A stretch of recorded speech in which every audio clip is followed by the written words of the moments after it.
La Genèse, chapitre 1er. Au commencement, Dieu créa les cieux et la terre. La terre était informe et vide.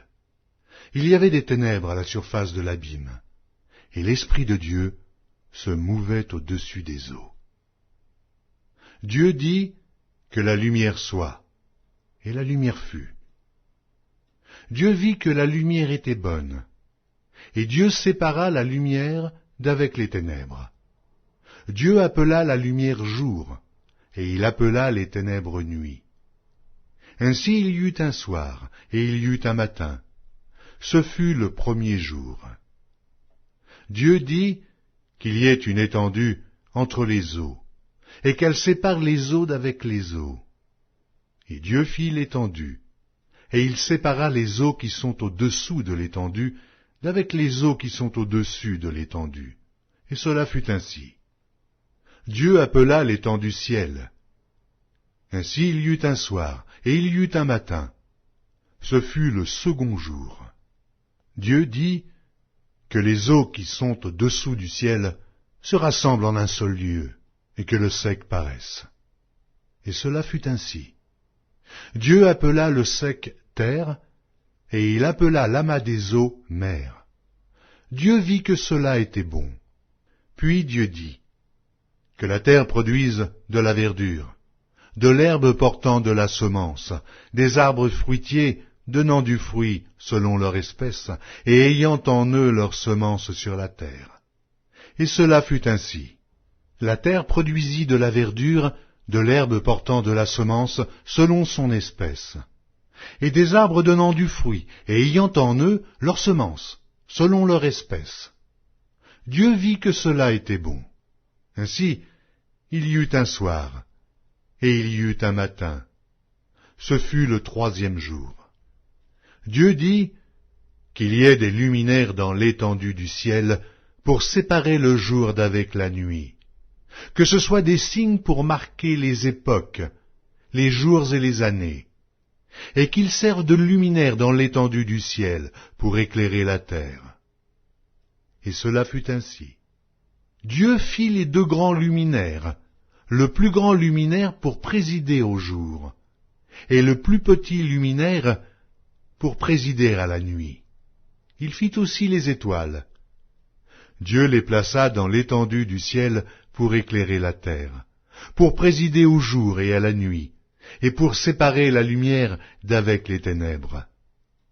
Dieu vit que cela était bon. Ainsi, il y eut un soir, et il y eut un matin.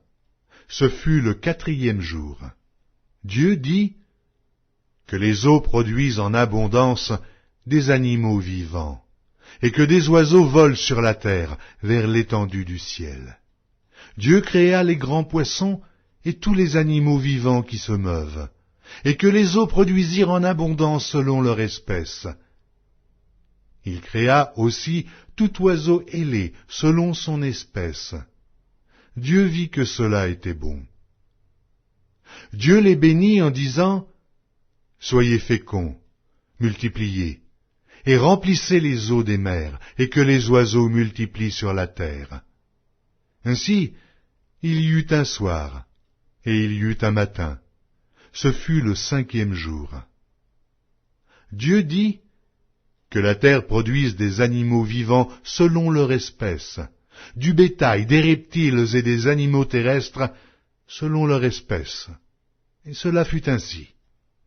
Dieu fit les animaux de la terre selon leur espèce, le bétail selon son espèce, et tous les reptiles de la terre selon leur espèce. Dieu vit que cela était bon. Puis Dieu dit, « Faisons l'homme à notre image, selon notre ressemblance, et qu'il domine sur les poissons de la mer, sur les oiseaux du ciel, sur le bétail, sur toute la terre, et sur tous les reptiles qui rampent sur la terre. » Dieu créa l'homme à son image. Il le créa à l'image de Dieu. Il créa l'homme et la femme. Dieu les bénit, et Dieu leur dit, « Soyez féconds, multipliez, remplissez la terre et l'assujettissez, et dominez sur les poissons de la mer, sur les oiseaux du ciel, sur tout animal qui se meut sur la terre. Et Dieu dit, voici, je vous donne toute herbe portant de la semence, et qui est à la surface de toute la terre, et tout arbre ayant en lui du fruit d'arbre, et portant de la semence. Ce sera votre nourriture. Et à tout animal de la terre, et à tout oiseau du ciel, et à tout ce qui se meut sur la terre, ayant en soi un souffle de vie, je donne toute herbe verte pour nourriture. Et cela fut ainsi. Dieu vit tout ce qu'il avait fait, et voici, cela était très bon. Ainsi il y eut un soir, il y eut un matin, ce fut le 6e jour.